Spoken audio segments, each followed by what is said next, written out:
Good evening. It's Monday, the 9th of January, and it's time for the news on RIK2. President Anastasiades and Turkish Cypriot leader Mustafa Akinci kicked off their crucial negotiations in Geneva today, starting with the discussion of the properties issue. Anastasiades and Akinci decided last night to continue with the governance issue before taking up the chapter of security and guarantees, the issue of economy and relations with the European Union, the financing of a solution and territorial adjustments before discussing again the properties issue, which is closely related to territorial adjustments. They agreed to have a total of 6 meetings, one in the morning and one in the afternoon until Wednesday night. After a 4-hour morning session, the two leaders decided to refer the differences on the properties issues to their teams of experts, who will report back to them.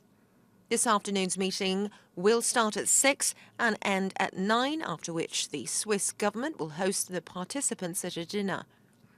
The negotiations of the two community leaders will be broadened on Thursday to include other interested parties, the guarantor powers, Greece, Turkey and the United Kingdom, and representatives of the European Union.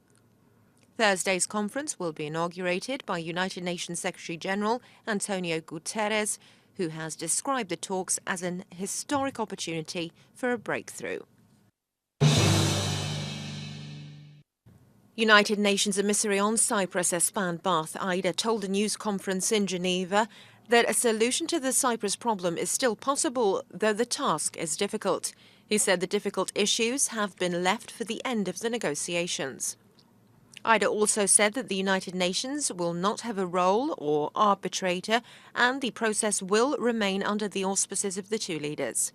Asked about the presence of the European Union in the conference, he said that as an interested party, the EU will have a role to play, as a unified Cyprus will continue to be an EU member state.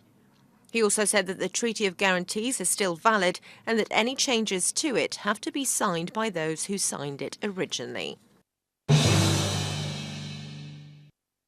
Sources in Geneva have said that it is not yet clear whether Turkish President Tayyip Erdogan will attend the International Conference on Security Issues on Thursday, even after a telephone conversation he had with United Nations Secretary-General Antonio Guterres. The sources said that he told Guterres that he had not made a final decision. They also said that the representation of other countries will depend on whether Erdogan will be present at the conference. Turkish officials have made contradictory statements as to whether Turkey will be represented by Erdogan. His office had originally announced that he would go to Geneva, but other officials said later that Ankara may be represented either by Prime Minister Binali Yildirim or Foreign Minister Mevlut Cavusoglu. Turkish sources in Geneva said that Erdogan's decision to attend will depend on progress in the negotiations that will precede the conference. Diplomatic sources in London have said that Britain will, in all probability, be represented at the Geneva conference by Foreign Minister Boris Johnson. However, they said that the possibility of Prime Minister Theresa May representing Britain has not been excluded. A BBC News report said that Britain may be represented at the highest level if it transpires that there is a possibility of reaching an agreement on the security and guarantees issue. May's presence will also depend on whether Greece will be represented by its Prime Minister and Turkey by Tayyip Erdogan. President Anastasiades and Greek Prime Minister Alexis Tsipras have had telephone conversations with the Secretary-General of the United Nations on both the procedure of the negotiations and the substance of issues to be discussed, and later talked to each other, exchanging information. The office of the Greek Prime Minister announced that Tsipras had reiterated Greece's long-standing position on Cyprus, underlining Athens' commitment to a just and viable solution on the basis of UN resolutions. Sources said that Guterres told both Anastasiades and Tsipras that he is ready to assist as needed. Tsipras today briefed leaders of Greek parliamentary parties ahead of the Geneva negotiations. Mustafa Akinci also talked with Guterres, telling him that he will work for a solution of the Cyprus problem.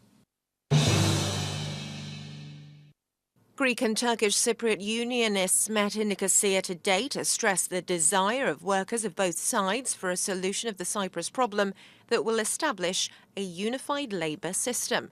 The meeting, which took place at the Lidra Palace in the buffer zone, was attended by representatives of 19 trade unions which make up the All-Union Forum, a platform for closer cooperation on trade union issues and for supporting the Cyprus negotiations.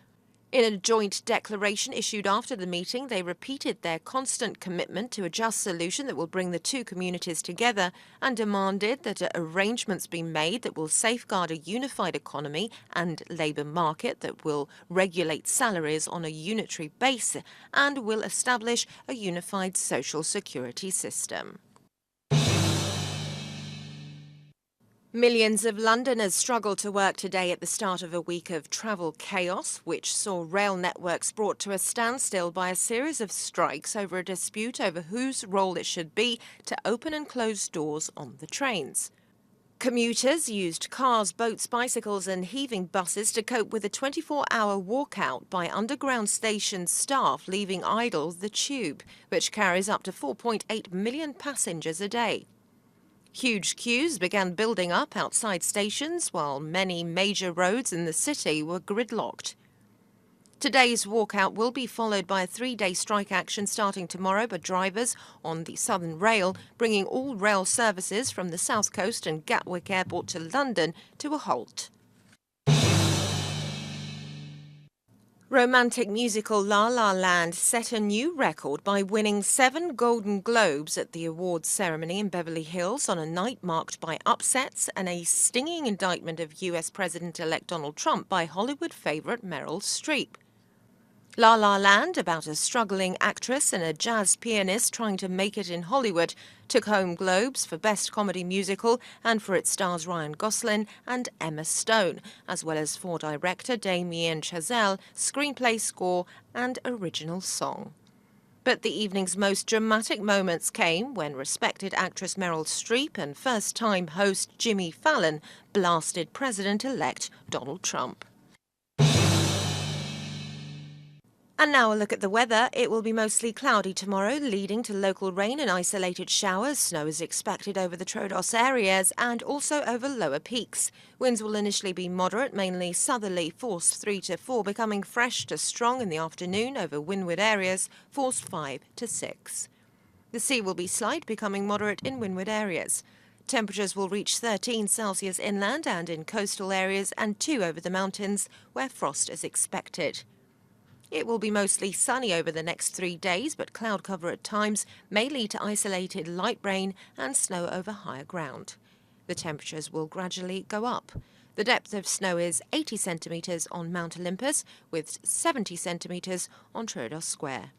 That's all for today. Join us tomorrow again for more news in English. Have a very good evening.